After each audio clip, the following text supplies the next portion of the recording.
Os humanos mapearam cada canto do globo. Exploramos selvas e desertos. 0. Estudamos o espaço, mas avançamos apenas 11 quilômetros abaixo da superfície da Terra. Apenas 1/500 do caminho até o núcleo. Agora, estamos prestes a ir mais fundo. Faremos uma viagem ao coração do planeta em busca da última fronteira, onde árvores abrem caminho pelas rochas à procura de água, onde formas estranhas de vida habitam lugares mortos. Arranha-céus são construídos sobre areia, minas são do tamanho de cidades e forças enormes continuam a moldar a Terra.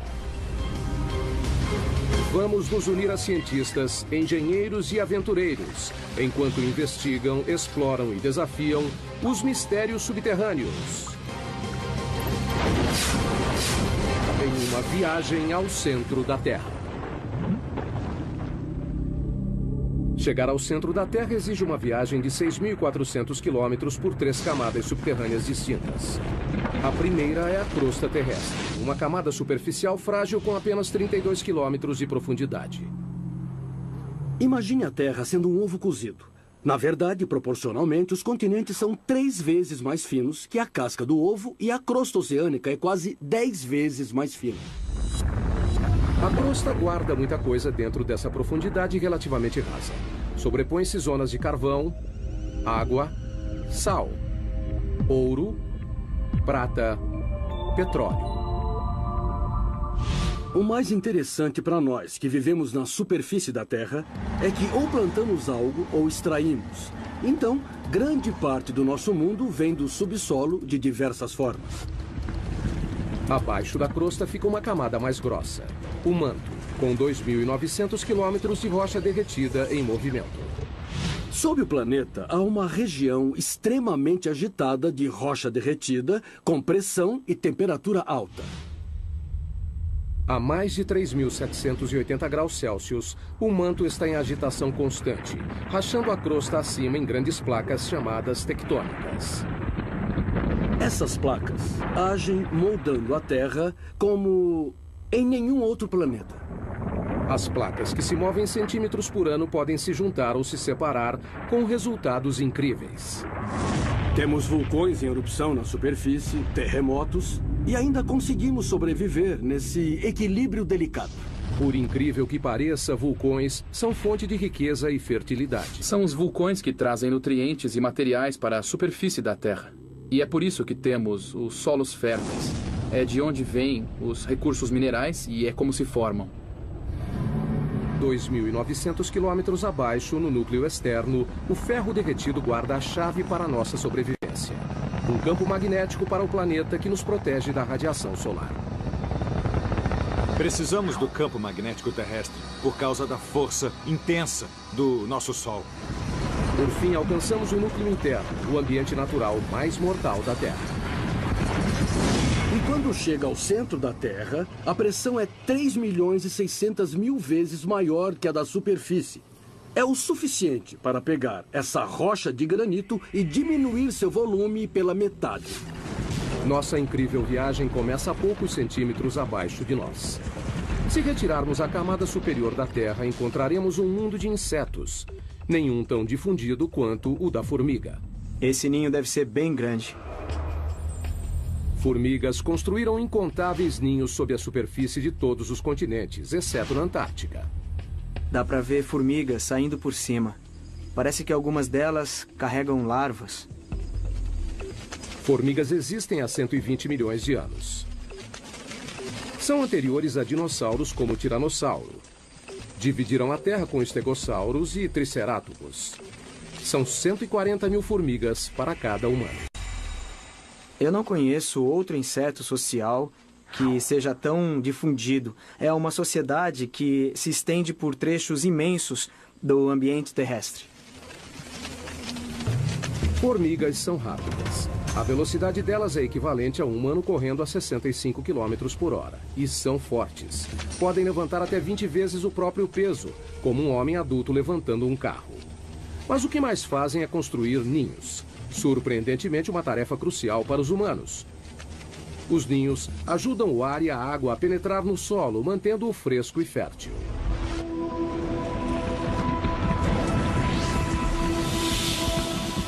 abaixo da zona das formigas, a 2 metros. Londres, Inglaterra. 2 metros abaixo dessas ruas movimentadas estão as veias e artérias que suprem as necessidades da vida moderna. 45 mil quilômetros de rede de gás. 31 mil quilômetros de cabos elétricos. 64 mil quilômetros de encanamento. E o descanso final para milhões de pessoas. A 7 palmos é uma frase comum para morto e enterrado. Mas onde surgiu? A história teve início em Londres em 1665. A cidade sofreu uma epidemia de peste negra. No seu auge, o número de mortos chegou a mais de 7 mil por semana.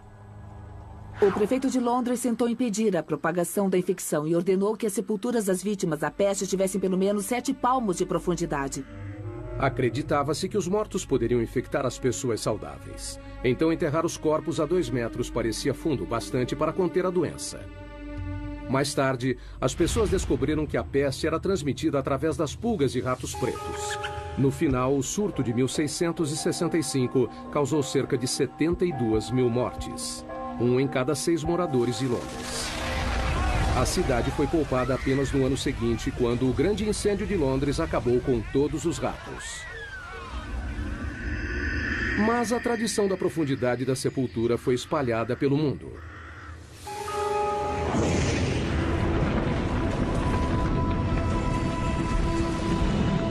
Mais a fundo, outro pequeno passo em nossa viagem ao núcleo. 5 metros abaixo. Só há uma criatura capaz de viver nessa profundidade. Esses túneis são o lar do cão da pradaria, o maior cavador do mundo. Um animal que tem um impacto surpreendente em nosso ecossistema. Os cães da pradaria adultos têm 30 centímetros e pesam cerca de 1,5 kg, mas no subterrâneo são literalmente escavadeiras. Eles empurram a terra com a mão ou chutam a terra com as patas. E a parte mais interessante é que usam a cabeça como uma britadeira.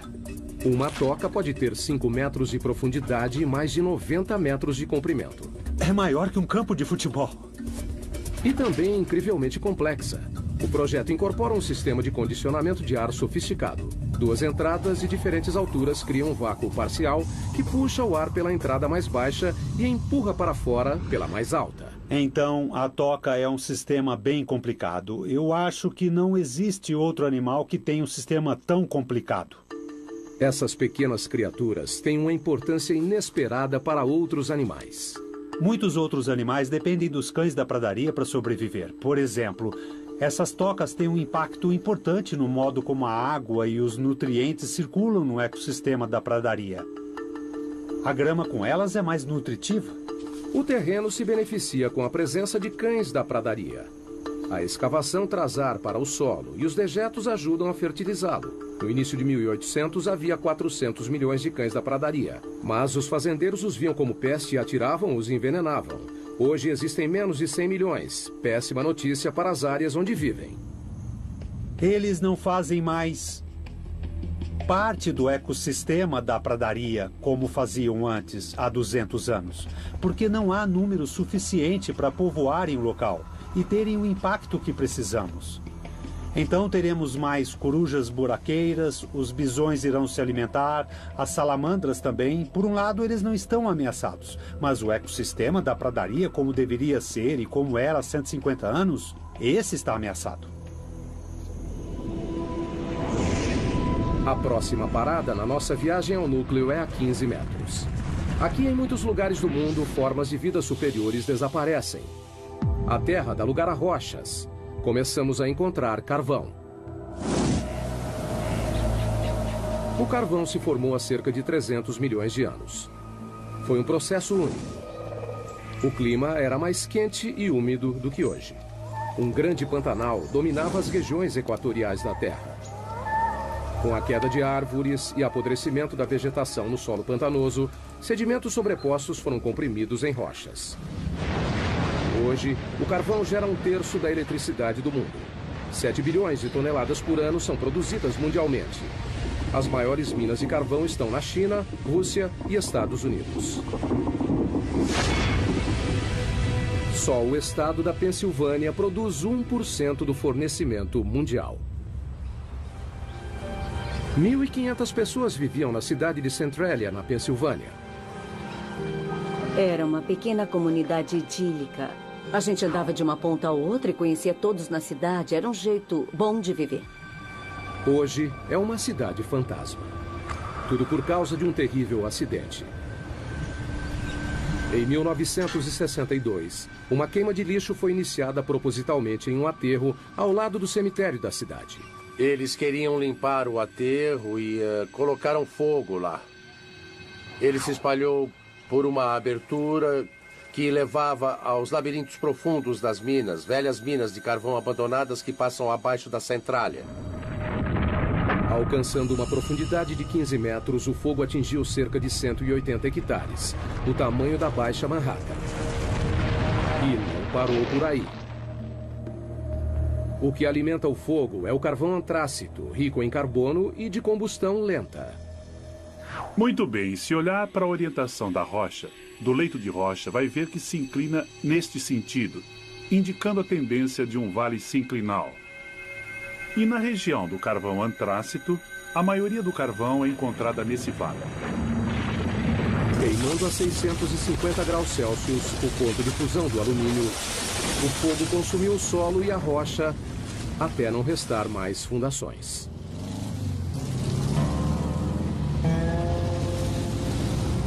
Hoje, o que era a Avenida Locust, a principal rua de Centralia, virou o trecho de uma estrada rural. É difícil imaginar que aqui era o centro da cidade. Temos aqui uma fotografia de como era a Centralia desse ponto, onde nós estamos agora. Era aqui que John Coddington tinha um posto de gasolina e, olhando ali na frente, aquela árvore morta é a mesma árvore dessa foto. E as ruas eram lotadas de casas, era, sabe, uma do lado da outra. E agora não existem mais, todas estão... a natureza está reivindicando o lugar e não sobrou muito do que a cidade costumava ser.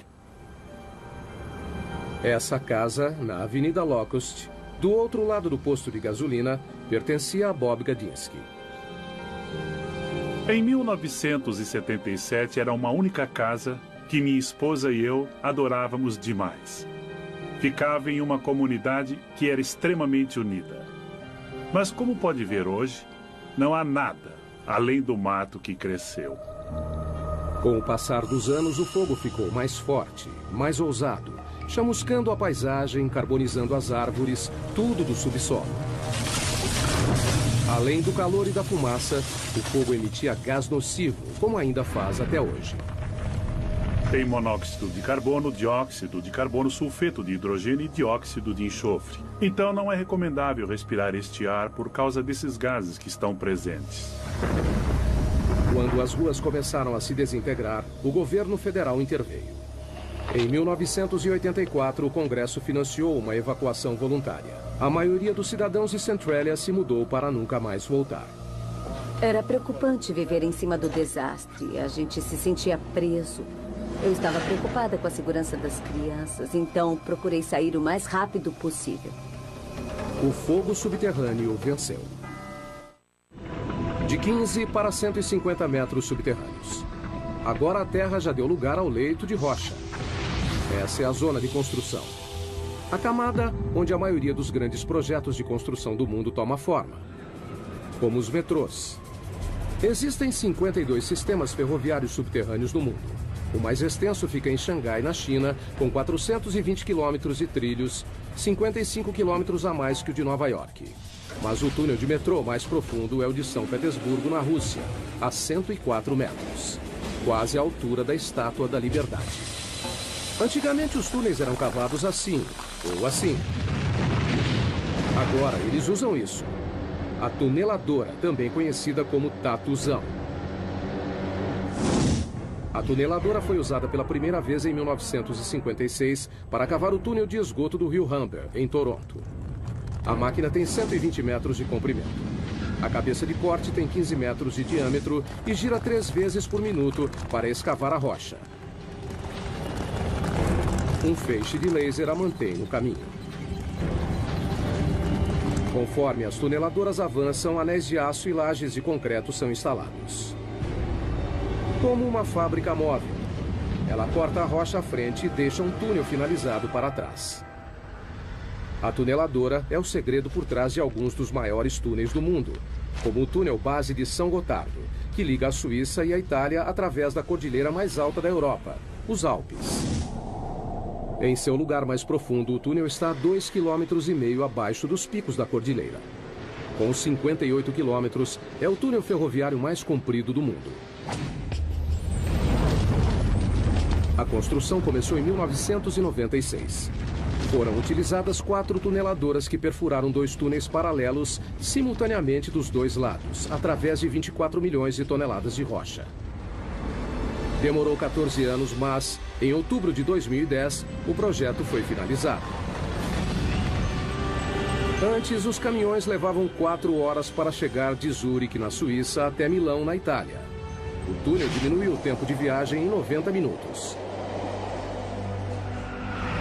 O leito de rocha pode ser um empecilho para os engenheiros, que precisam atravessá-lo para construir um túnel, mas esse mesmo leito é necessário para a base dos edifícios mais altos do mundo.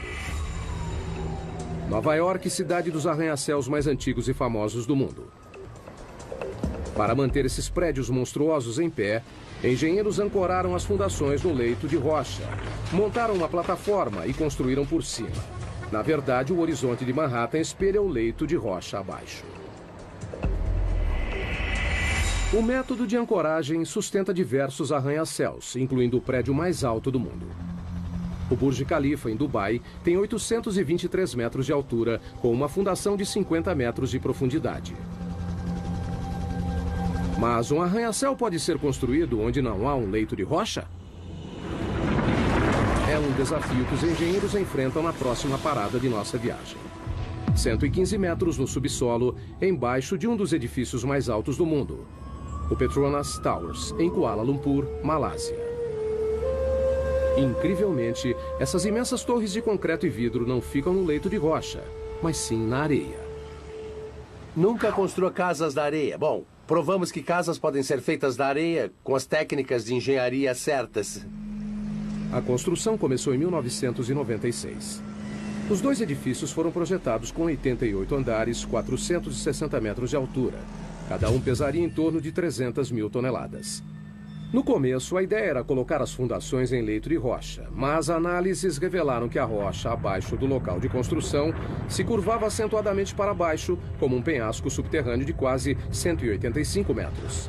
Se continuassem, as torres ficariam metade sobre o topo do penhasco e metade fora. Um convite para o desastre. Se mantivéssemos a posição original, não haveria a torre desabaria. O local da construção estava em uma área confinada do centro. Não havia espaço para construir as 2 torres inteiramente no leito de rocha. Então, decidiram erguer toda a construção fora do leito de rocha. Mas isso significava fazer as fundações em uma camada de areia, através do solo macio. As fundações seriam mantidas no lugar pelo atrito, a mesma força que mantém um prego na madeira. Um prego é colocado no pedaço de madeira da mesma forma que os pilares em atrito estão colocados em toda essa zona de terra abaixo dessa torre. A equipe de construção teve trabalho. Foram colocados 104 pilares sob cada torre, com 3 metros de distância entre eles. Praticamente uma floresta de concreto e aço. Alguns pilares têm 115 metros de profundidade. Em 2011, são as fundações mais profundas de qualquer prédio do mundo. A engenharia subterrânea alcançou o impossível. 2 torres de 460 metros, construídas sobre areia. Os engenheiros usam a geologia há tempos para guiá-los em seu trabalho. Mas a geologia pode ser imprevisível. O próprio termo leito de rocha remete a algo resistente, mas não é sempre assim. Um leito de rocha pode ser bastante antigo. Essa rocha tem 1,6 bilhão de anos. Mas também é bastante vulnerável a um elemento simples: a chuva. Caindo no leito de rocha durante bilhões de anos, a chuva causa deformações e rachaduras. Essas fraturas podem ser enormes. Aqui está uma que se estende por todo o comprimento dela. A água acaba formando cavernas, de onde pode passar para grandes lagos e rios subterrâneos. Mais profundamente, encharca a rocha como uma esponja. Na verdade, também deve ter de 5 a 10 oceanos de água dentro das rochas da Terra. 99% da água doce do mundo encontra-se no subsolo. As maiores reservas estão na China, Rússia, África e Estados Unidos. O aquífero Ogallala é o maior dos Estados Unidos. Estende-se do Nebraska ao Texas, cobre 450 quilômetros quadrados, uma área do tamanho da Suécia, e chega a 150 metros de profundidade. Mas em muitos lugares do mundo, a água subterrânea está secando. Isso significa que pessoas, animais e plantas precisam ir mais fundo para conseguir o que resta. A próxima parada em nossa viagem subterrânea, a raiz mais profunda do mundo, 120 metros. Mpumalanga, África do Sul. Em uma encosta sobre as cavernas Eco fica um bosque de figueiras de 150 anos.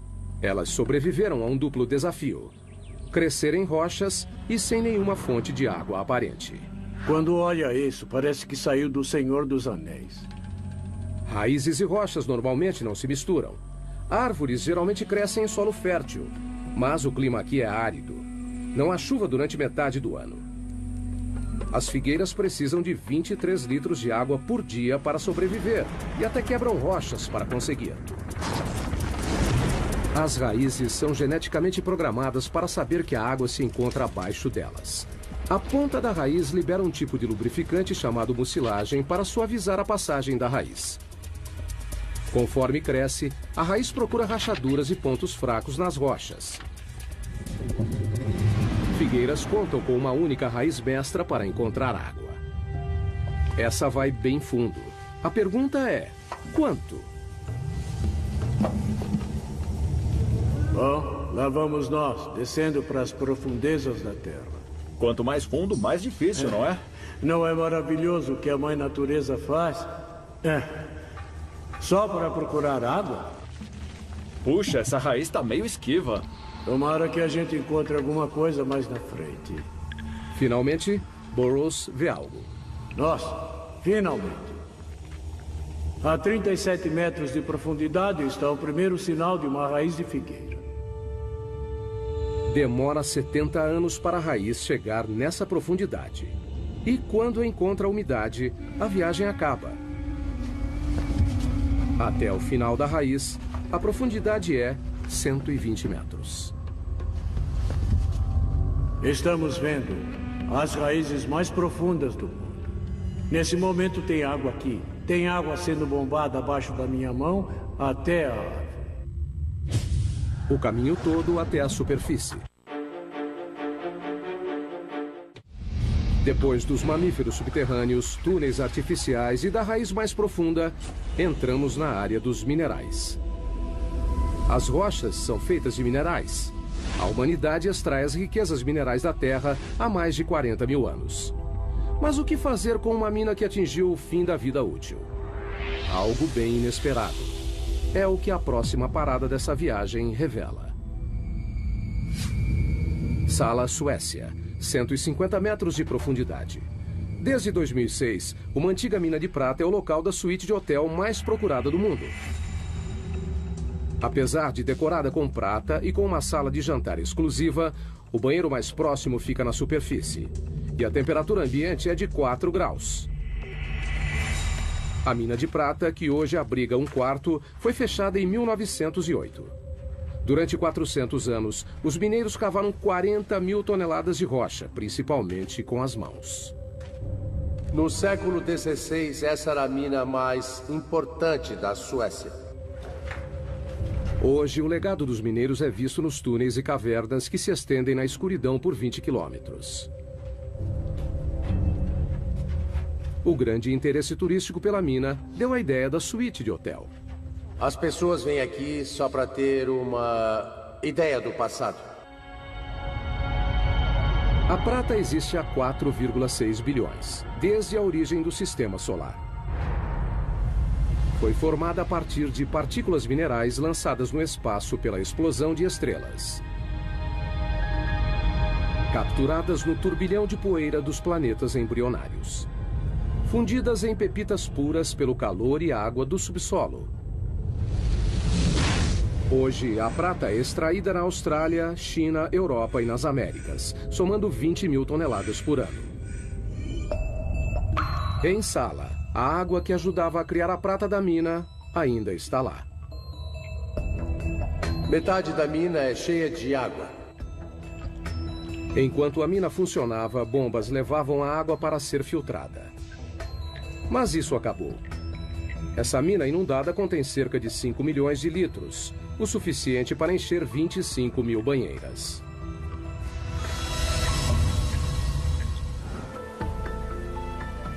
Marco e Tatya Hannistow alugaram a suíte de hotel subterrânea para comemorar o 15º aniversário de casamento. Tá certo? A ideia foi dela. Perfeito. Bom, eu queria fazer uma grande surpresa para ele. E alguma coisa especial. Vamos lá? O elevador leva 4 minutos e meio, avançando 60 centímetros por segundo para chegar na suíte de 150 metros abaixo. Marco está com dúvidas. Eu tô nervoso. Ficar embaixo da terra sozinho? Não, quase sozinho. Eu vou. Olha só, o casal chegou ao seu destino. Uau!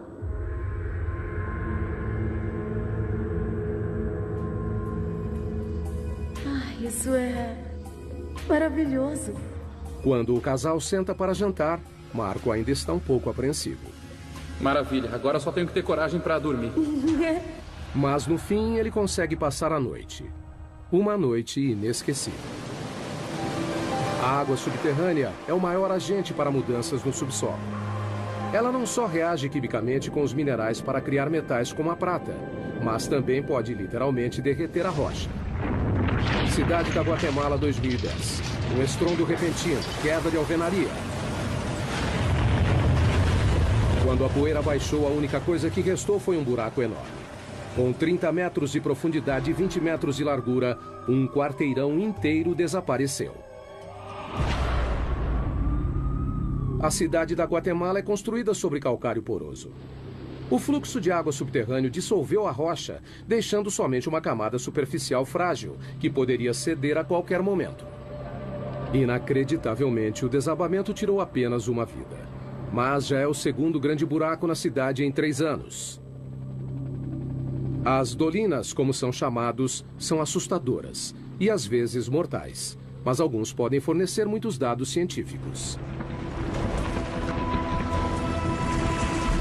A próxima parada em nossa viagem subterrânea também é na América Latina, a 335 metros. Zacatón, México. Nessa dolina cheia de água não há espaço para a vida. Abaixo da superfície plácida não há ar. Mas uma forma de vida cresce aqui, micróbios. E eles são bem estranhos. Todas as bactérias e formas de vida precisam sobreviver num ambiente anaeróbico, o que acaba levando a formas de vida incomuns. Em 2006, a NASA enviou uma equipe para estudar os micróbios de Zacatón. O primeiro passo foi descobrir o formato do interior da dolina. Não sabíamos o tamanho e nem a profundidade. Era tudo uma grande incógnita. Então trouxeram uma nova tecnologia. Um robô em formato de ovo projetado para ir aonde outras sondas não conseguiam. Eles o apelidaram de Depth-X. Ele tem propulsores em todas as direções, então pode ir para todos os lados, consegue girar e fazer qualquer movimento necessário para encontrar o caminho num ambiente tridimensional. O Depth-X tem 2 metros de largura e 1,5 de altura, quase do tamanho de um quadriciclo. O que o torna especial é que não usa controle remoto, ele se dirige sozinho. Assim que some da superfície, fica completamente por conta própria. E nesse período, então, ele precisa tomar as decisões sozinho.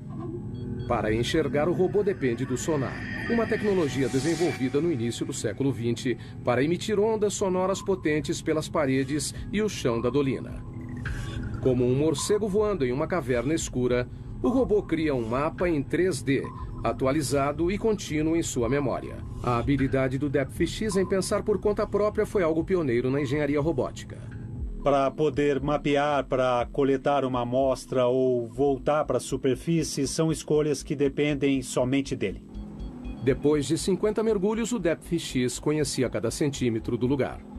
As pessoas se perdem em grutas e não sabem se estão na segunda ou terceira interseção. Um robô como o Depth X faz um bom trabalho para distinguir dessas situações confusas e, em alguns casos, faz melhor que as pessoas. Em pouco tempo, os segredos de Zakaton foram desvendados. Sabemos que é quente. Talvez existam aquíferos termais alimentando Zakaton. Mas a maior surpresa foi a descoberta de mais de 100 tipos de bactérias, incluindo 6 novas espécies de micróbios chamados de arqueia, que têm um estilo de vida estranho, à custa de enxofre. Uma das árqueas tinha enxofre dentro do organismo, então estava metabolizando o enxofre, o enxofre da água e usando como fonte de energia. A descoberta confirma que a vida não precisa das mesmas condições da Terra para se desenvolver. Um dia, um descendente do Depth X pode acabar fazendo uma viagem pelo espaço. Veremos esses exploradores avançando, indo para lugares que as pessoas não podem ir. Em lugares como a Lua de Júpiter, Europa, na busca por uma forma de vida similar em outro mundo.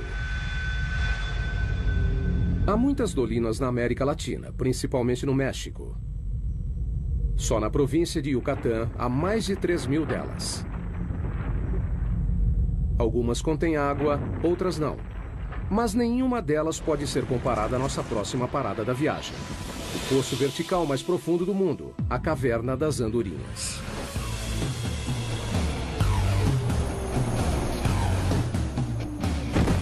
Para alguns paraquedistas, essa gruta representa um desafio único. Você vai para a beirada e olha para baixo. E quando você pula, sente a corrente de ar.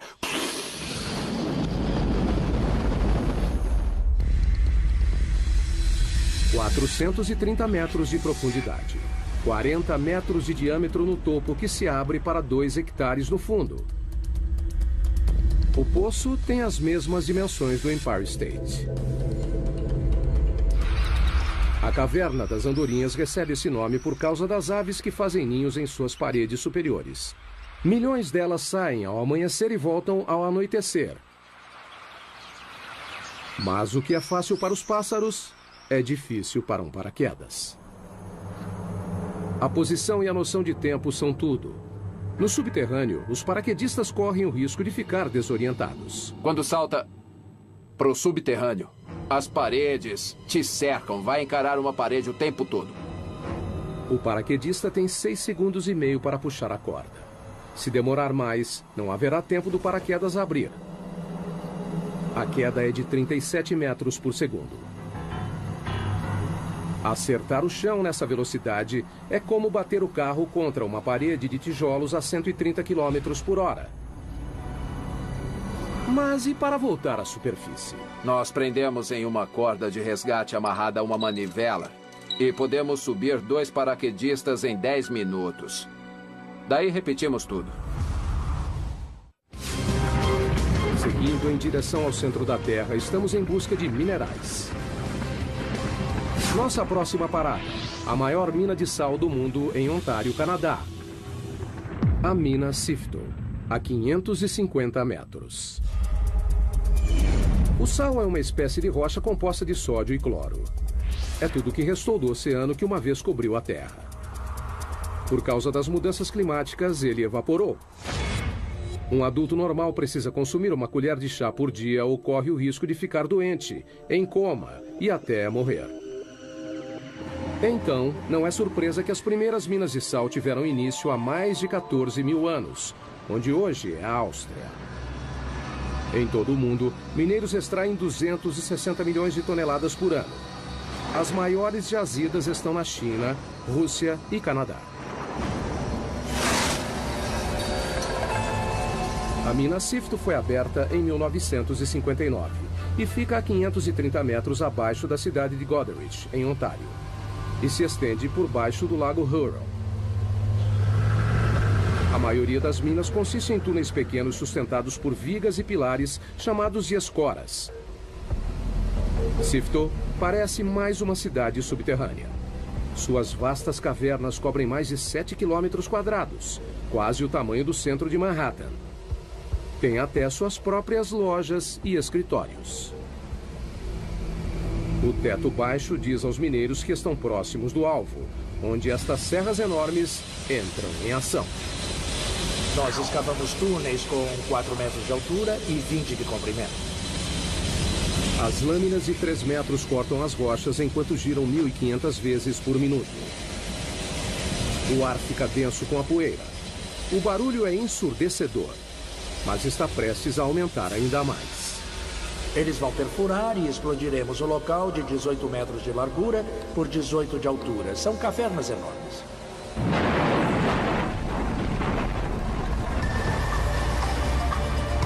Caminhões gigantes levam as rochas cortadas de volta para a mina e colocam nas mandíbulas de um triturador faminto. Os caminhões descarregam 10 vezes por hora, o tempo todo, 7 dias por semana. Nos 4 minutos em que esse monstro é carregado, lascas de 250 quilos são reduzidas a pedras menores. Esteiras levam o sal para o silo regulador. É um tanque enorme que coloca o sal dentro dos baldes que sobem e descem e mandamos o sal para cima. Mas esse grande silo é uma vantagem enorme para nós. Com o silo regulador, todo o processo pode ser feito no subterrâneo. Estamos falando de uma taxa de 24 a 26 mil toneladas içadas por dia e temos capacidade para mais que isso. Todo dia, essa mina produz sal suficiente para metade da população mundial. E a Sifto acredita que pode manter a produção por mais 250 anos.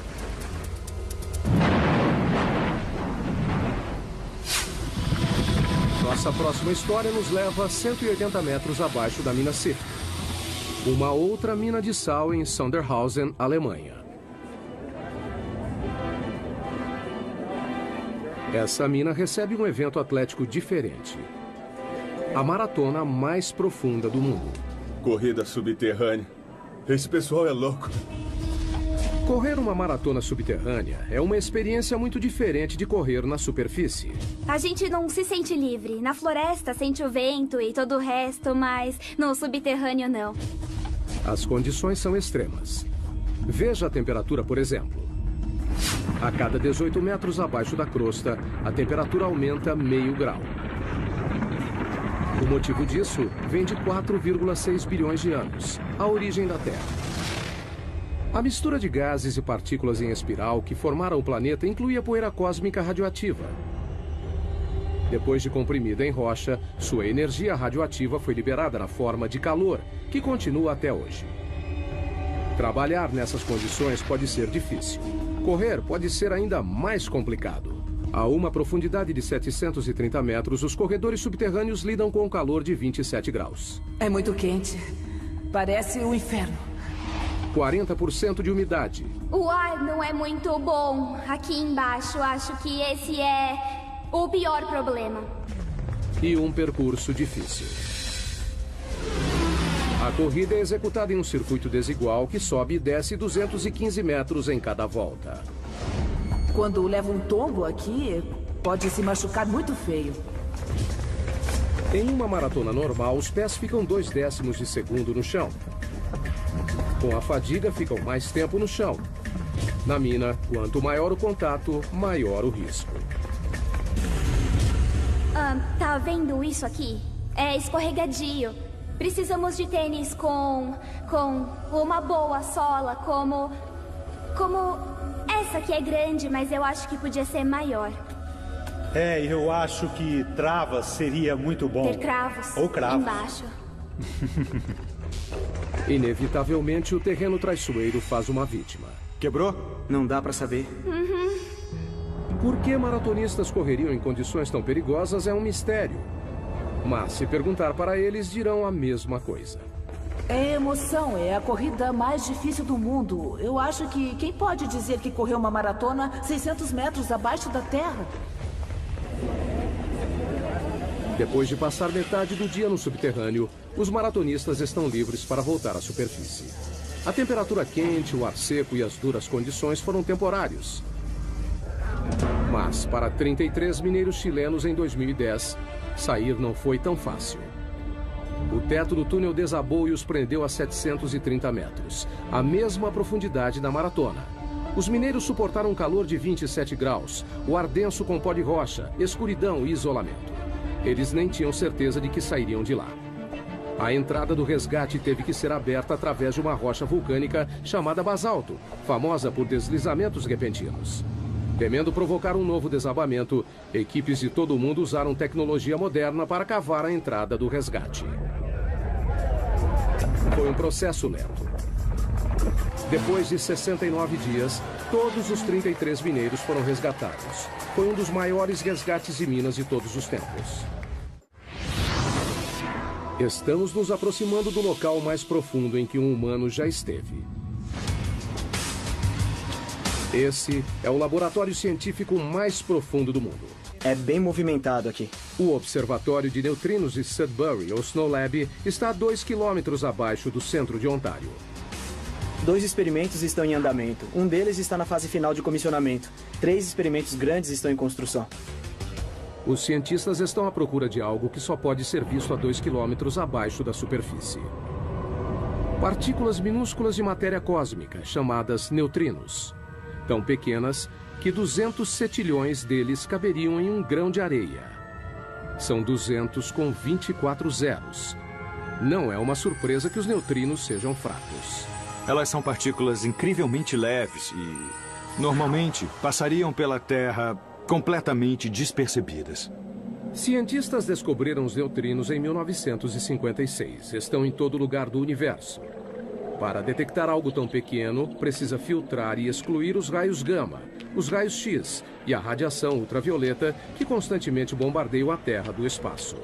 Queremos provar que não é uma radiação convencional que de algum modo interfere e imita os sinais esperados. Então precisamos de muita proteção. Por isso o laboratório é tão profundo. Esses raios cósmicos tornariam a medição sensível do neutrino algo impossível. Os 2 quilômetros de rocha no laboratório Sudbury reduzem esses raios cósmicos a um fator de 10 milhões. Encontrar algo tão pequeno quanto o neutrino requer equipamentos grandes. Se você procura uma partícula, precisa aumentar suas chances de vê-la. Cobrindo uma área de 7.250 metros quadrados, tão grande quanto 6 piscinas olímpicas, as câmaras e túneis interligados do laboratório parecem mais uma estação espacial ou uma base lunar do que um laboratório subterrâneo. O laboratório levou 18 anos para ser construído e custou cerca de 70 milhões de dólares. Neutrinos deixam um pequeno traço de luz quando atravessam certas substâncias. Essa caverna já abrigou 60 mil toneladas de rocha. Agora, abriga uma esfera de 12 metros, que comporta 760 litros do líquido conhecido como água pesada, uma forma natural de H2O mais sensível aos neutrinos devido ao seu grande peso molecular. O neutrino causa uma reação que gera luz, que reage com os detectores de foto. Então, dá para descobrir sua energia, direção e por aí vai. Nessa profundidade é difícil transitar pelo laboratório. O elevador desce a 640 metros por minuto. Depois tem 1,5 km de caminhada. A temperatura ambiente é de 27 graus. É quente por causa da pressão nessa profundidade. Ao redor deles, a rocha está sendo espremida a mais de 544 atms, mais de 500 vezes a pressão atmosférica na superfície. Quando fizeram o laboratório, enfrentaram um desafio: criar um ambiente subterrâneo puro. Mantemos as fontes de poeira e contaminação no mínimo absoluto graças ao esforço constante na limpeza. Na entrada, eles passam por um processo rigoroso de descontaminação para remover poeira, que pode arruinar os experimentos delicados. Isso envolve tirar tudo o que vestiu na mina, tomar um banho completo e colocar roupas limpas que nunca foi usada fora da mina. Além da poeira, as pessoas espalham detritos próprios continuamente. 600 mil partículas da pele por hora. Uma centena de fios de cabelo por dia. E qualquer uma das opções pode comprometer o trabalho no laboratório. Uma vez dentro, os cientistas enfrentam mais triagem e limpeza. Até o esgoto do laboratório é limpo. Tratamos todos os resíduos do nosso próprio lavatório e água suja que vem dos chuveiros e da lavanderia. Bactérias especiais reduzem os resíduos organicamente e sem exalar cheiro ruim. E gostamos de pensar que temos a descarga de banheiro mais profunda do mundo. Um conforto que os exploradores subterrâneos no próximo nível da nossa viagem ao centro da Terra com certeza iriam gostar. Dentro da mãe de todas as cavernas, a 2,5 km no subsolo. Esses exploradores poloneses esperam ir além do que qualquer outro explorador já foi. Eles treinam para uma descida na J2, que faz parte dos 2,5 km de profundidade do sistema de cavernas Chev, no México. O que nós procuramos é a caverna mais profunda do mundo. A erosão da água da chuva criou a J2. A descida envolve fissuras, desvios e câmaras alagadas. Passar por esse percurso subterrâneo não será fácil. Temos que continuamente treinar para conseguir isso. A descida de 2,5 km é tão profunda quanto a altura do Monte Santa Helena. Por isso, os exploradores precisam se equipar como montanhistas subterrâneos. Arnesses, cordas, grampos e capacetes. A caverna Kasprovia Nizhnia, na Polônia, tem condições similares à J2. Só não é tão profunda. O treinamento da descida começa. Conforme a equipe desce, a frequência cardíaca sobe para 140 batimentos por minuto. Os exploradores geralmente queimam 6.000 calorias por dia, quase o dobro do normal diário. A gente tem que trazer muito alimento para a caverna. Na expedição verdadeira, cada explorador carregará mais de 27 quilos de alimento para um acampamento até quase metade do caminho. Mesmo que seja cansativo carregar todo esse alimento para cá, porque estamos a pouco mais do que 1 quilômetro, é essencial, porque a gente precisa encher a barriga.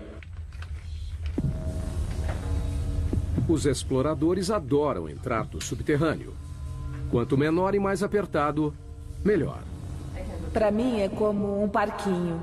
É brincar com os amigos. Mas a verdadeira J2 não é um jardim de infância. Ela contém passagens tão apertadas que até os exploradores mais experientes achariam assustadoras. Eu sou pequena, então não costumo me sair mal em lugares apertados, mas não entro em lugares muito apertados.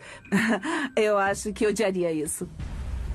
Para passar pelas fissuras, os exploradores precisam reunir toda a experiência e habilidade. Porque se você escorregar apenas 20 centímetros, você pode ficar preso em uma fissura. O que poderia ser fatal, já que o resgate não conseguiria chegar tão longe. A descida continua. Os exploradores seguem a viagem. Você desce, desce e desce cada vez mais e mais, e você não pode pensar em subir, só em descer cada vez mais. O maior desafio da J2 é a água. A gruta leva a uma série de câmaras alagadas chamadas fossas.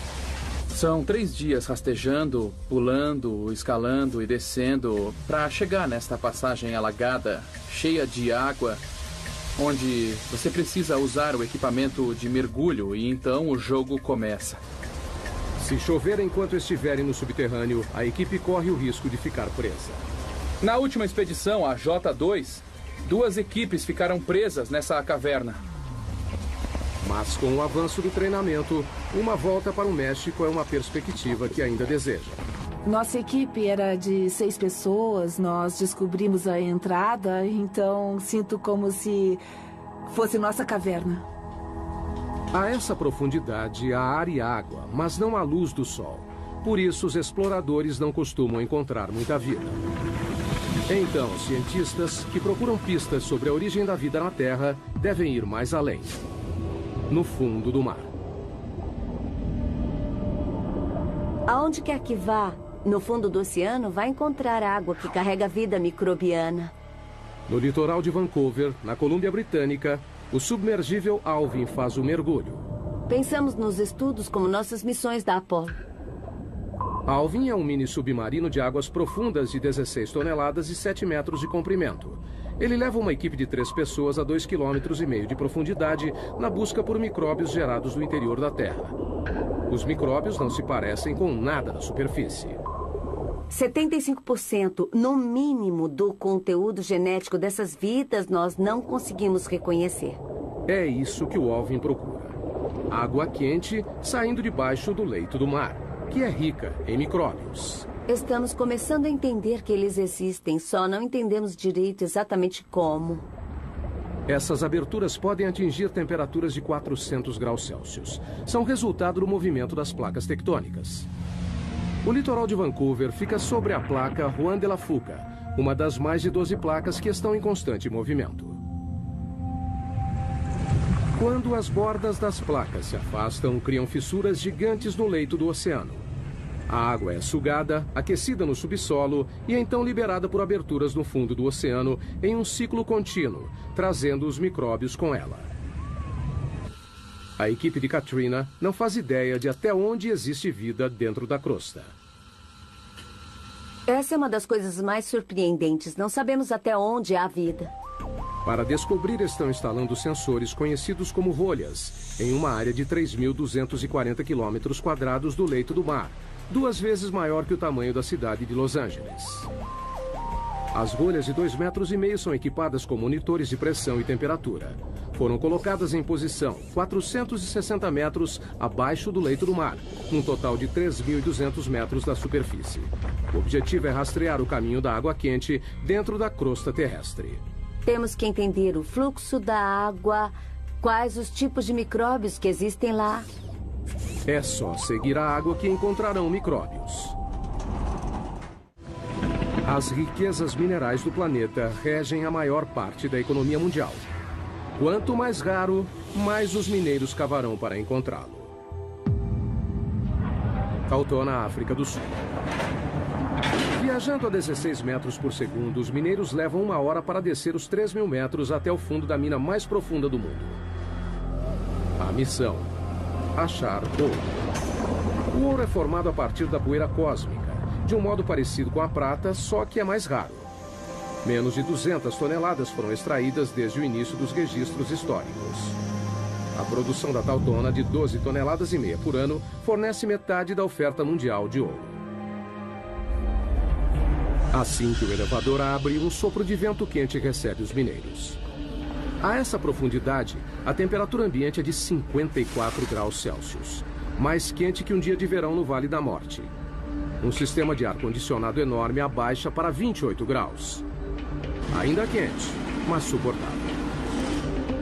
Enquanto os 5.600 mineiros que trabalham aqui suam a camisa nas galerias e túneis, também precisam ficar de olho no teto. Nessa profundidade, qualquer tremor pode provocar um pequeno terremoto subterrâneo. A queda de rochas mata diversos trabalhadores todo ano. Na próxima parada da viagem ao centro da Terra, vamos 3 vezes mais fundo que os mineiros de Tautona, para o lugar mais profundo já alcançado por humanos. No Pacífico Ocidental, a 11 quilômetros subterrâneos, encontra-se a Depressão Challenger, uma fissura de 69 quilômetros de largura no leito do oceano que se estende por 2.530 quilômetros, a mesma distância de Nova York a San Antônio, no Texas. E o perigo aqui não é o calor ou os tremores de terra, é a pressão. Em 23 de janeiro de 1960, o oceanógrafo suíço Jean Piccard e o comandante da Marinha americana Don Walsh partiram em uma embarcação subaquática única para se tornarem os primeiros e até agora únicos humanos a verem o verdadeiro fundo do mar. Don Walsh revive a viagem histórica. Foi o único submersível que foi até a Depressão Challenger e por quase 50 anos ninguém mais voltou lá. E por uma boa razão. A pressão a 11 quilômetros de profundidade é esmagadora. 1.080 ATMs. Imagine o peso de 48 Boeing 747 em cima de um dedo. Para suportar esse peso incrível, Piccard projetou um submergível chamado Trieste. Com 15 metros de comprimento, 4 metros de diâmetro, ele pesava 51 toneladas, quase o tamanho de um caminhão de lixo médio carregado. Para a proteção, a equipe ficou em uma esfera de aço de 2 metros de diâmetro, de 16 toneladas. Não tinha espaço para as pernas. A gente tinha meio metro cúbico para 2 pessoas. É quase o tamanho de uma geladeira doméstica. O que, levando em conta a água a 1 grau Celsius negativo, não parecia tão ruim assim. A temperatura dentro do casco era aproximadamente a de uma geladeira também. Para flutuar, o Trieste foi suspenso por uma boia, um tipo de balão submarino. Mas ao contrário de balões que voam no céu, a equipe não conseguiu usar hélio. Então decidiram usar outra coisa. Todos sabemos que o petróleo é mais leve que a água, então o Trieste usou gasolina. Foram necessários mais de 85 mil litros de gasolina para conseguirem flutuabilidade. O suficiente para encher 500 tanques de carro. 8 da manhã, hora da ação. A descida começa. É um processo lento e cauteloso. O tamanho e o posicionamento das janelas da cabine do Trieste dificultam a visão. Esta é a janela de visão principal. É uma peça de acrílico de 18 centímetros de espessura e tem uma portinhola do outro lado da esfera com uma janela menor. E tem uma janela no tubo de entrada. A 200 metros, o Trieste mergulhou na escuridão. Eles atingiram o limite de penetração da luz solar. Mas a 910 metros, a natureza trouxe ajuda. A única coisa que iluminava o abismo era a bioluminescência dos animais e plânctons. Como se fossem vagalumes, eles carregavam a própria fonte de luz. Então parecia neve caindo de cabeça para baixo. Depois de mais de 1 hora, surgiu um problema. Houve um barulhão a 6 quilômetros. A 6 quilômetros submarinos, Walsh teve que verificar os equipamentos.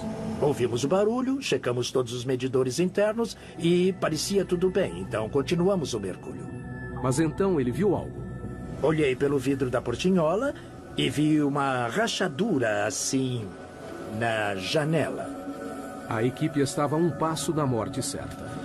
Se o vidro interno tivesse rachado, teríamos morrido na hora, porque a pressão externa a 6.000 metros é de uns 680 TMs. Então, teria sido imediato. Talvez nem notássemos. Mas a janela resistiu e eles decidiram soldá-la. Depois de quase 5 horas, o Trieste finalmente se aproximou do fundo. Walsh viu algo inacreditável. Um pouco antes de pousar, nós vimos um linguado. Animais vertebrados não deveriam viver nessa profundidade. Mas eles não tiveram a chance de investigar mais fundo.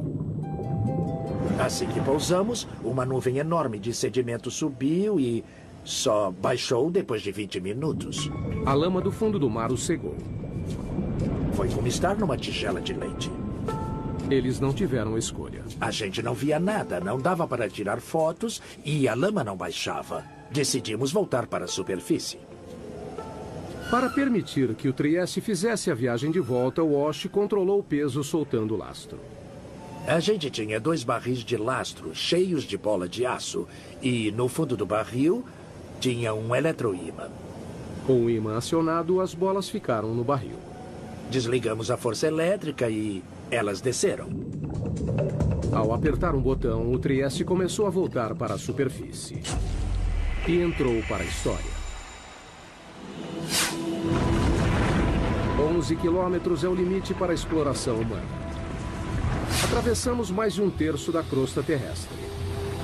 Pessoas saem de cela. Máquinas assumem. Todos os cientistas utilizam ferramentas para ajudá-los a explorar lugares que não podem ir. Telescópios, microscópios. Mas geólogos enfrentam um problema diferente. O engraçado é que eu não posso dizer o que existe a 30 centímetros abaixo do chão que pisamos, porque não consigo ver através da rocha. A solução parece óbvia. Perfurar a rocha e olhar. Mas é uma abordagem repleta de problemas. Península de Kola, noroeste da Rússia, 1989. Em um ponto castigado pelo vento, na fronteira com o Círculo Polar Ártico, cientistas embarcam em um plano ambicioso. Com despesas enormes, um buraco incrivelmente fundo foi perfurado para alcançar o limite entre a crosta terrestre e o manto. São 35 quilômetros subterrâneos. Para reduzir o atrito, usaram um método de perfuração novo. Ao invés de toda a cabeça de escavação, somente a broca foi inserida, bastante lubrificada com lama e óleo. A 6 quilômetros, a perfuração descobriu fósseis de plâncton de 18 milhões de anos em um estado de conservação impressionante. A 11 quilômetros, encontraram rocha de 4,4 bilhões de anos. Zircão, o mineral mais antigo do planeta. Mas com o aumento da temperatura a cada metro, nos 12 quilômetros, ela chegou a 300 graus Celsius. A perfuração parou de repente. A temperatura aumenta muito rápido conforme avança para o interior do planeta. Com a profundidade dos buracos, a broca de metal não aguenta e então começa a se derreter. Pelos próximos 14 anos, houve tentativas de retomar a perfuração, mas todas fracassaram. Não temos equipamentos nem materiais que suportem a temperatura e pressão que existem a dezenas de quilômetros subterrâneos. O poço superprofundo foi abandonado em 2003. Então, se não conseguem perfurar, o que os geólogos fazem? Usam os ouvidos. Não vemos o que há dentro do planeta, ouvimos o que há dentro do planeta. Sismógrafos, como são conhecidos, são leitores que monitoram os sons dos movimentos das rochas no subsolo. Eles literalmente ouvem os terremotos. Há terremotos de magnitude 6 ou maior a cada 3 dias em média. E isso faz o mundo se modelar. As vibrações mudam de acordo com a densidade da rocha. Dados que geólogos podem ler. Conseguimos fazer imagens tridimensionais do que forma o planeta inteiro, monitorando milhares de terremotos com milhares de sismógrafos durante muitos anos. Pessoas ao redor do mundo dependem dos recursos sob nossos pés. A próxima parada em nossa jornada ao centro da Terra. O campo de petróleo mais profundo dos Estados Unidos, 11 quilômetros abaixo do Golfo do México. Há mais de 6 mil plataformas de petróleo no litoral do Texas e Louisiana, com capacidade de suprir 25% do petróleo dos Estados Unidos. Mas não é fácil de obter. É preciso atravessar 1,5 km de mar e depois mais 9,5 de pedra. Como fica mais difícil de achar petróleo e gás, avançamos mais e mais para águas fundas e fazemos buracos mais profundos. A perfuração em águas profundas está passando por uma revolução nos litorais do Egito, África Ocidental, Brasil e no Golfo. É maravilhoso termos a tecnologia para avançar tão profundamente. Mas a tecnologia tem suas limitações. Na primavera de 2010, uma plataforma chamada Deepwater Horizon perfurava um poço relativamente raso a 7 quilômetros no campo de Macondo, cerca de 80 quilômetros da costa da Louisiana. 20 de abril, 22 horas. A plataforma foi abalada por uma explosão. A bola de fogo foi vista a 56 quilômetros de distância. 11 funcionários morreram, 17 ficaram feridos. 1,5 km abaixo, no leito do oceano, a ruptura do poço liberou até 60 barris de petróleo por dia. Um barril tem 180 litros. Foi como jogar 450 caminhões-tanque no mar. O vazamento totalizou quase 5 milhões de barris. Foi o pior desastre de petróleo nos Estados Unidos. Então, o que deu errado? A Deepwater Horizon já tinha perfurado 11 quilômetros no fundo do campo de petróleo do Golfo no outono anterior, em um local diferente. Em comparação, perfurar em Macondo seria fácil. Mas as aparências podem enganar. O Golfo é um dos lugares mais difíceis de perfurar. O relevo costeiro cai em mais de 1,5 km de cumes íngremes e vales, com desfiladeiros e vulcões ativos de até 150 metros. A geologia é bem complicada. O petróleo sob o leito irregular do fundo do mar está abaixo de uma camada de rocha de 35 milhões de anos, com 245 metros de espessura, preso sob uma pressão enorme, mais de 1.100 vezes a da superfície. E tem também o peso das rochas, sobrepostas, pressionando, que faz a pressão do fundo do poço aumentar incrivelmente. Além da pressão, os perfuradores de petróleo podem encontrar perigosos bolsões de gás metano congelado, conhecido como hidrato. Se acidentalmente perfurar, isso pode ser um problema. Aquecido pelo atrito da broca, o metano explode o poço, liberando uma quantidade enorme de petróleo. Muitos pesquisadores associam a tragédia do Deepwater Horizon a um bolsão de metano congelado. A tecnologia de escaneamento convencional nem sempre pode detectá-los, e isso é um desafio para a exploração do petróleo.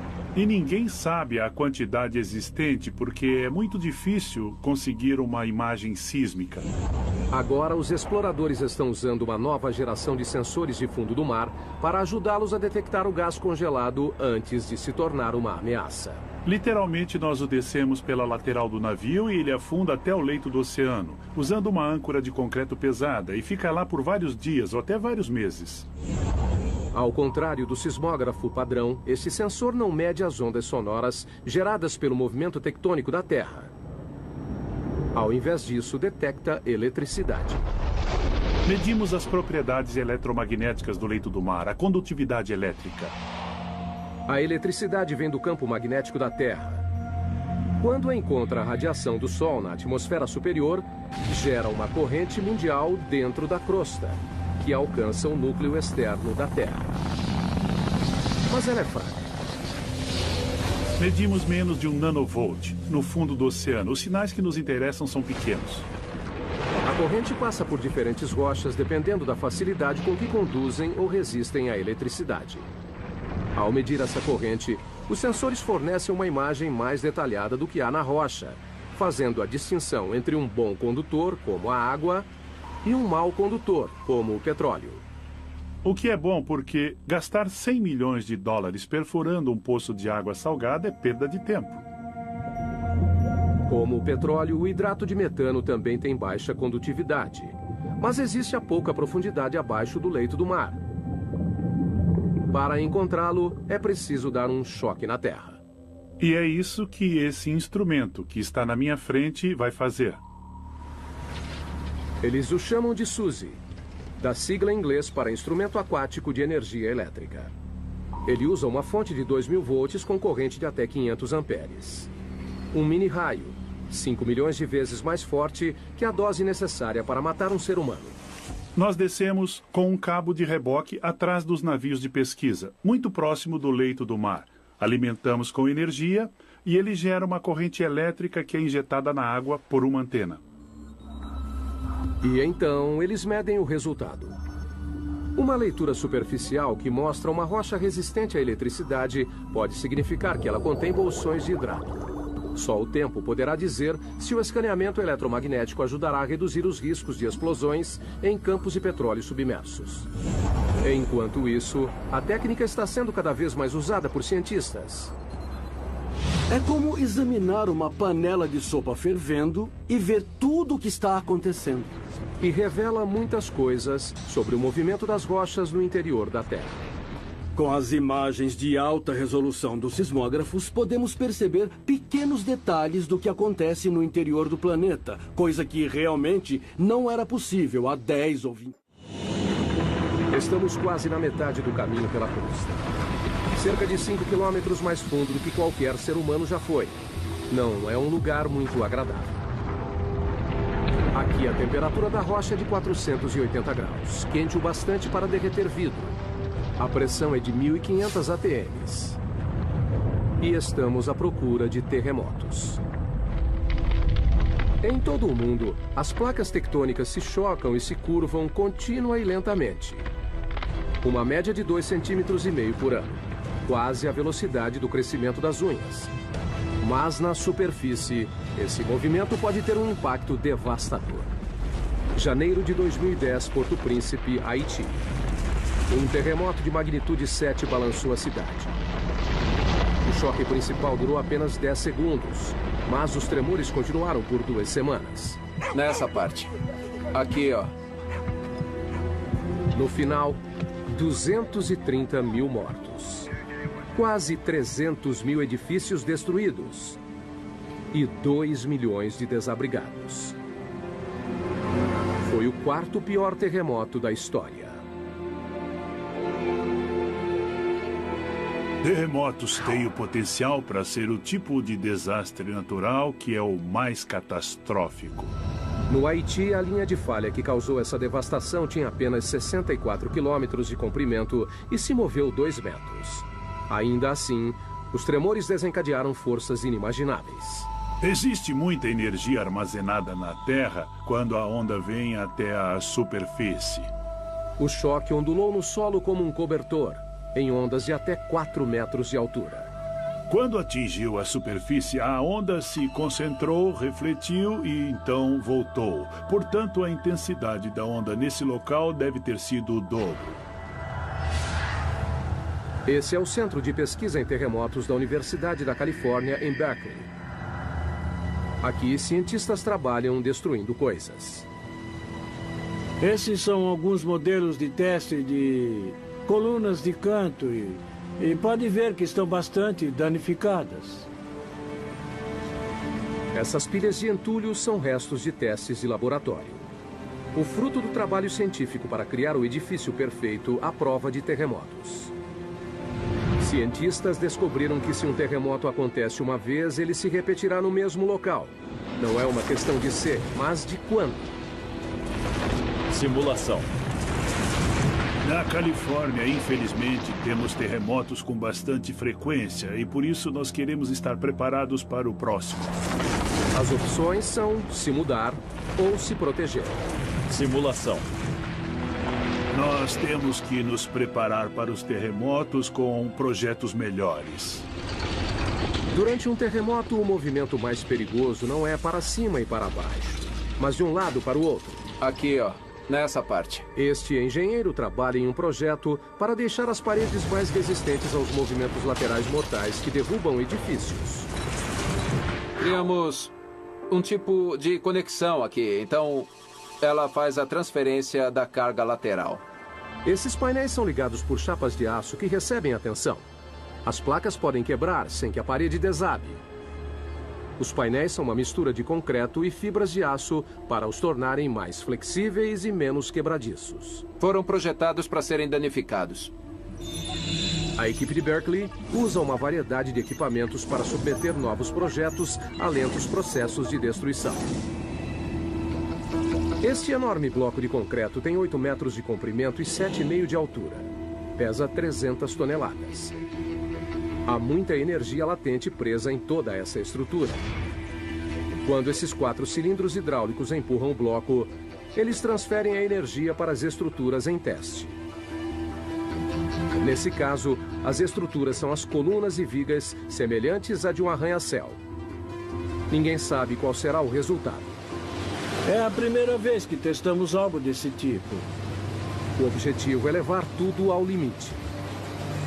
O edifício é empurrado em uma direção e as vigas são giradas contra as colunas. O aço curvou, mas a estrutura sobreviveu. Um começo promissor para esse projeto. Mas a única maneira de ter certeza que a estrutura se manterá durante um terremoto é fazer um acontecer. Essa é uma mesa vibratória. A mesa vibratória nos dá a possibilidade de provocarmos um terremoto. Como o nome sugere, as mesas vibratórias atingem réplicas de prédios com tremores em escala real.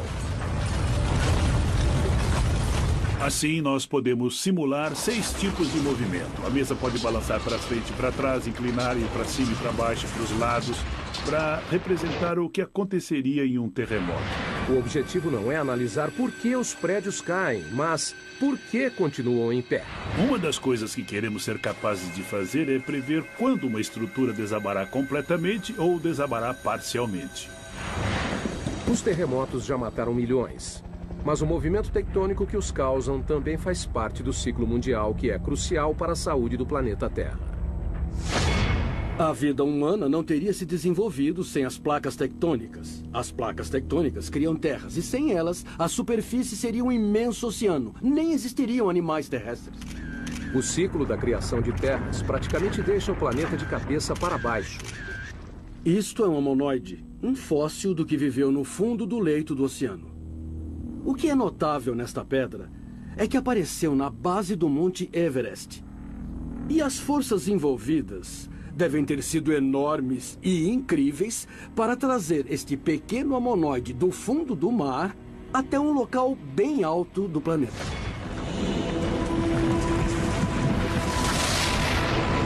E a fonte dessas forças estão mais abaixo das placas tectônicas. É a próxima parada da nossa jornada ao centro.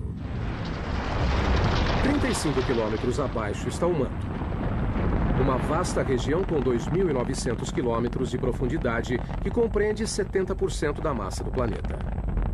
Aqui, a corrida para ver quem provoca mais mudanças nas rochas é entre a temperatura e a pressão. A 56 quilômetros, a pressão é 16.500 vezes maior que a da superfície. Mais do que um humano aguentaria. Essa câmara de alta pressão ilustra o impacto que isso teria no corpo humano desprotegido.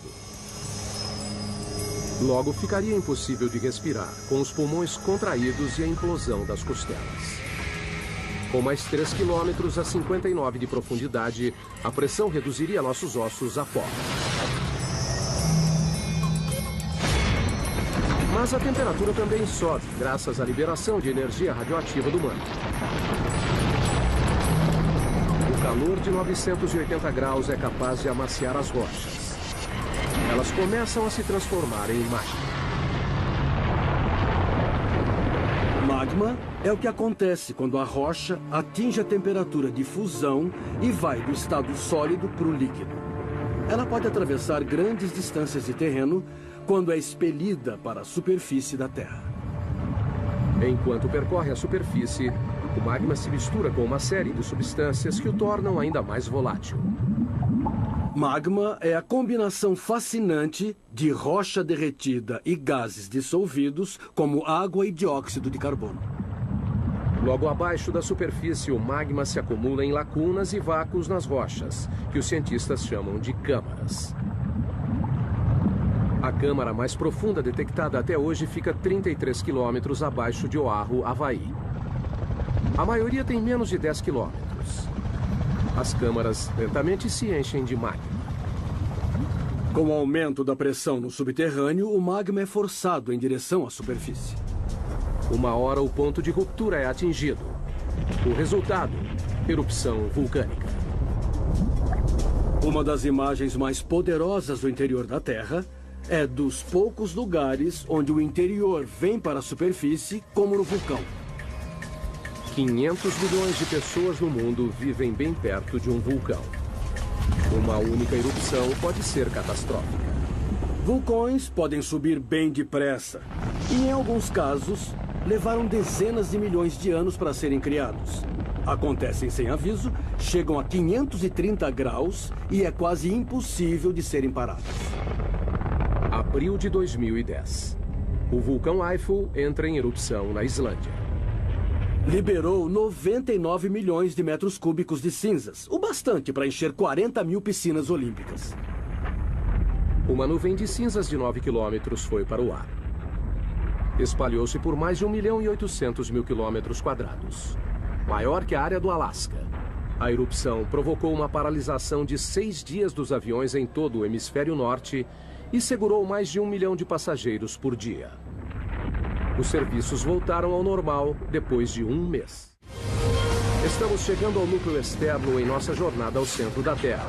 Uma zona de 2.100 quilômetros de ferro derretido, imprensada entre o manto e o núcleo interno sólido. Para chegar aqui, passamos por água e rocha. Combatemos temperatura e pressão. E revelamos os segredos subterrâneos que moldam nossas vidas. Mas um mistério permanece. O que faz a Terra ser magnética?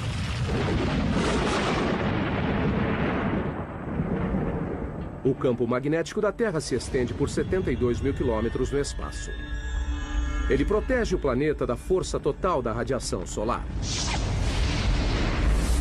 Um único brilho solar de 2 horas libera 10 bilhões de toneladas de partículas radioativas.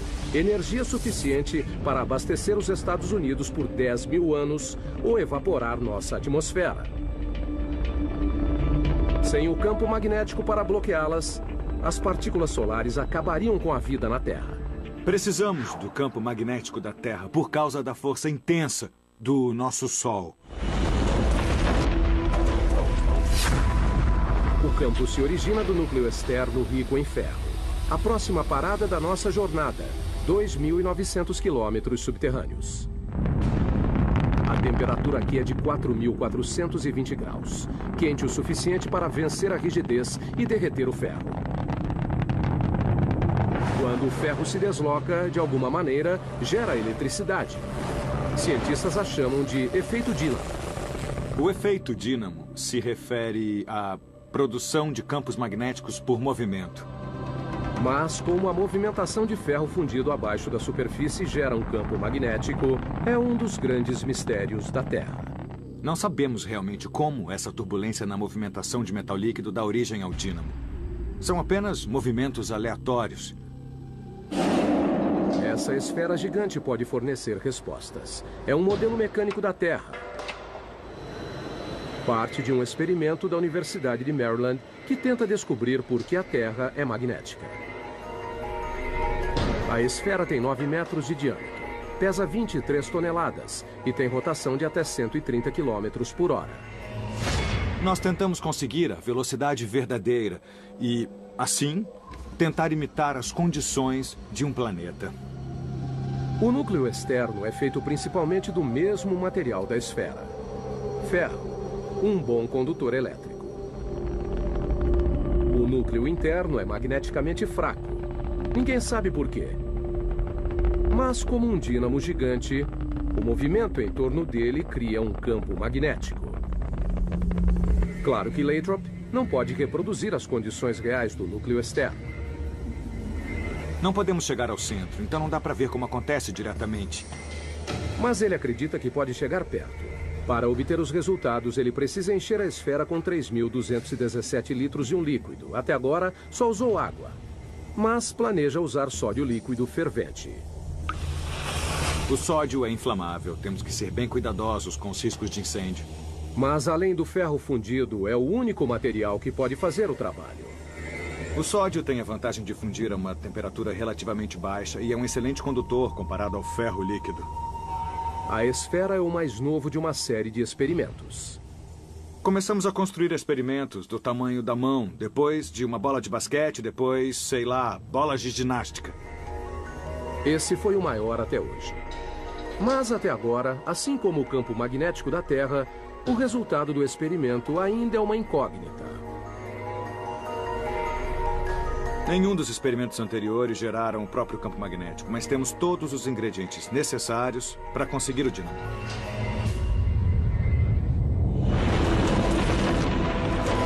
Quase 6.500 quilômetros subterrâneos, chegamos ao final da nossa jornada, o núcleo da Terra. Uma massa de ferro com 2.400 quilômetros de diâmetro, com uma área de superfície um pouco maior que a América do Sul. A temperatura aqui é igual à da superfície do Sol. Mas o peso de todo o planeta apoiado nele mantém o ferro rígido. A pressão é muito intensa. É mais que 3,5 milhões de vezes maior que na superfície. A mesma convicção que ajuda a gerar magnetismo também empurra o calor para a superfície no processo de resfriamento do núcleo.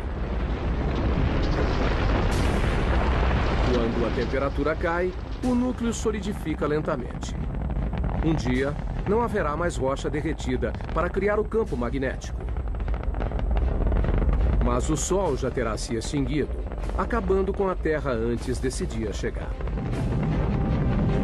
Enquanto isso, o calor do núcleo ajuda a impulsionar o lento ciclo do manto, que renova a superfície, alimenta a química de nossa riqueza mineral e gera o campo magnético que nos protege do universo hostil. As chances de se encontrar outro planeta como a Terra são realmente mínimas. Descemos quase 6.500 quilômetros para o fim da nossa jornada. Vimos túneis que atravessam montanhas e minas do tamanho de cidades.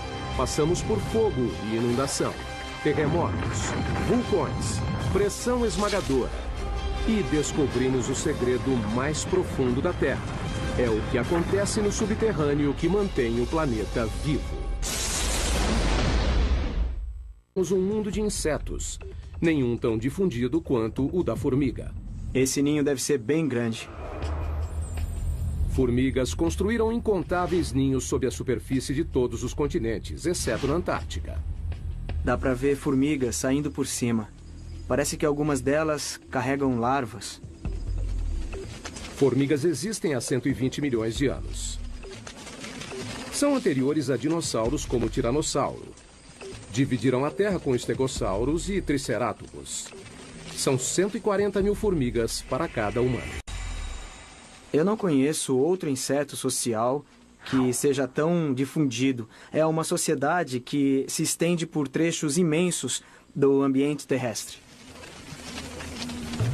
Formigas são rápidas. A velocidade delas é equivalente a um humano correndo a 65 km por hora. E são fortes. Podem levantar até 20 vezes o próprio peso, como um homem adulto levantando um carro. Mas o que mais fazem é construir ninhos. Surpreendentemente, uma tarefa crucial para os humanos. Os ninhos ajudam o ar e a água a penetrar no solo, mantendo-o fresco e fértil.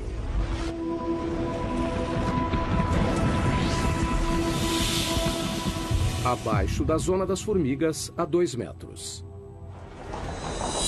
Londres, Inglaterra. 2 metros abaixo dessas ruas movimentadas estão as veias e artérias que suprem as necessidades da vida moderna. 45 mil quilômetros de rede de gás. 31 mil quilômetros de cabos elétricos. 64 mil quilômetros de encanamento. E o descanso final para milhões de pessoas. A 7 palmos é uma frase comum para morto e enterrado. Abaixo da crosta fica uma camada mais grossa, o manto, com 2.900 quilômetros de rocha derretida em movimento. Sob o planeta, há uma região extremamente agitada de rocha derretida, com pressão e temperatura alta. A mais de 3.780 graus Celsius, o manto está em agitação constante, rachando a crosta acima em grandes placas chamadas tectônicas. Essas placas agem moldando a Terra como em nenhum outro planeta. As placas, que se movem centímetros por ano, podem se juntar ou se separar, com resultados incríveis. Temos vulcões em erupção na superfície, terremotos, e ainda conseguimos sobreviver nesse equilíbrio delicado. Por incrível que pareça, vulcões são fonte de riqueza e fertilidade. São os vulcões que trazem nutrientes e materiais para a superfície da Terra. E é por isso que temos os solos férteis. É de onde vêm os recursos minerais e é como se formam. 2.900 quilômetros abaixo, no núcleo externo, o ferro derretido guarda a chave para a nossa sobrevivência. Um campo magnético para o planeta que nos protege da radiação solar. Precisamos do campo magnético terrestre por causa da força intensa do nosso Sol. Por fim, alcançamos o núcleo interno, o ambiente natural mais mortal da Terra. E quando chega ao centro da Terra, a pressão é 3.600.000 vezes maior que a da superfície. É o suficiente para pegar essa rocha de granito e diminuir seu volume pela metade. Nossa incrível viagem começa a poucos centímetros abaixo de nós. Se retirarmos a camada superior da Terra, encontraremos... Os humanos mapearam cada canto do globo. Exploramos selvas e desertos. 0. Estudamos o espaço, mas avançamos apenas 11 quilômetros abaixo da superfície da Terra. Apenas 1/500 do caminho até o núcleo. Agora, estamos prestes a ir mais fundo. Faremos uma viagem ao coração do planeta em busca da última fronteira, onde árvores abrem caminho pelas rochas à procura de água, onde formas estranhas de vida habitam lugares mortos. Arranha-céus são construídos sobre areia. Minas são do tamanho de cidades e forças enormes continuam a moldar a Terra. Vamos nos unir a cientistas, engenheiros e aventureiros, enquanto investigam, exploram e desafiam os mistérios subterrâneos. Em uma viagem ao centro da Terra. Chegar ao centro da Terra exige uma viagem de 6.400 quilômetros por 3 camadas subterrâneas distintas. A primeira é a crosta terrestre, uma camada superficial frágil com apenas 32 quilômetros de profundidade. Imagine a Terra sendo um ovo cozido. Na verdade, proporcionalmente, os continentes são 3 vezes mais finos que a casca do ovo e a crosta oceânica é quase 10 vezes mais fina. A crosta guarda muita coisa dentro dessa profundidade relativamente rasa. Sobrepõe-se zonas de carvão, água, sal, ouro, prata, petróleo. O mais interessante para nós que vivemos na superfície da Terra é que ou plantamos algo ou extraímos. Então, grande parte do nosso mundo vem do subsolo de diversas formas. Mas onde surgiu? A história teve início em Londres em 1665. A cidade sofreu uma epidemia de peste negra. No seu auge, o número de mortos chegou a mais de 7.000 por semana. O prefeito de Londres tentou impedir a propagação da infecção e ordenou que as sepulturas das vítimas da peste tivessem pelo menos 7 palmos de profundidade. Acreditava-se que os mortos poderiam infectar as pessoas saudáveis. Então, enterrar os corpos a 2 metros parecia fundo bastante para conter a doença. Mais tarde, as pessoas descobriram que a peste era transmitida através das pulgas e ratos pretos. No final, o surto de 1665 causou cerca de 72.000 mortes. 1 em cada 6 moradores de Londres. A cidade foi poupada apenas no ano seguinte, quando o grande incêndio de Londres acabou com todos os ratos. Mas a tradição da profundidade da sepultura foi espalhada pelo mundo.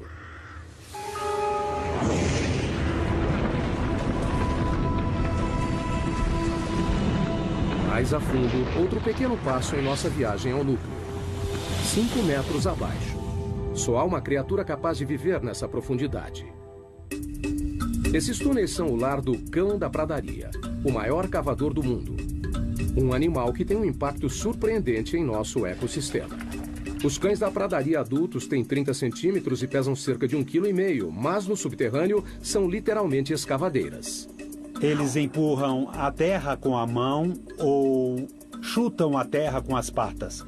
E a parte mais interessante é que usam a cabeça como uma britadeira. Uma toca pode ter 5 metros de profundidade e mais de 90 metros de comprimento. É maior que um campo de futebol. E também incrivelmente complexa. O projeto incorpora um sistema de condicionamento de ar sofisticado.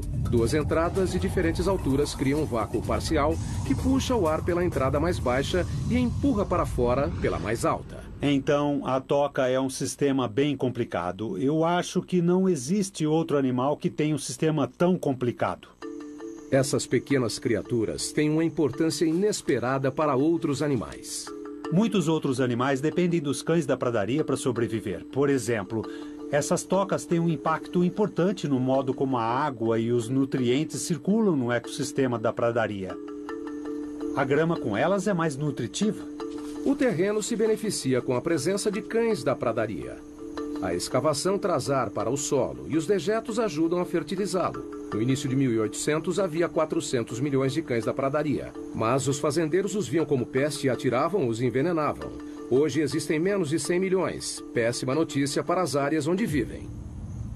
Eles não fazem mais parte do ecossistema da pradaria como faziam antes, há 200 anos, porque não há número suficiente para povoarem o local e terem o impacto que precisamos. Então teremos mais corujas buraqueiras, os bisões irão se alimentar, as salamandras também. Por um lado, eles não estão ameaçados, mas o ecossistema da pradaria, como deveria ser e como era há 150 anos, esse está ameaçado. A próxima parada na nossa viagem ao núcleo é a 15 metros. Aqui, em muitos lugares do mundo, formas de vida superiores desaparecem. A Terra dá lugar a rochas. Começamos a encontrar carvão.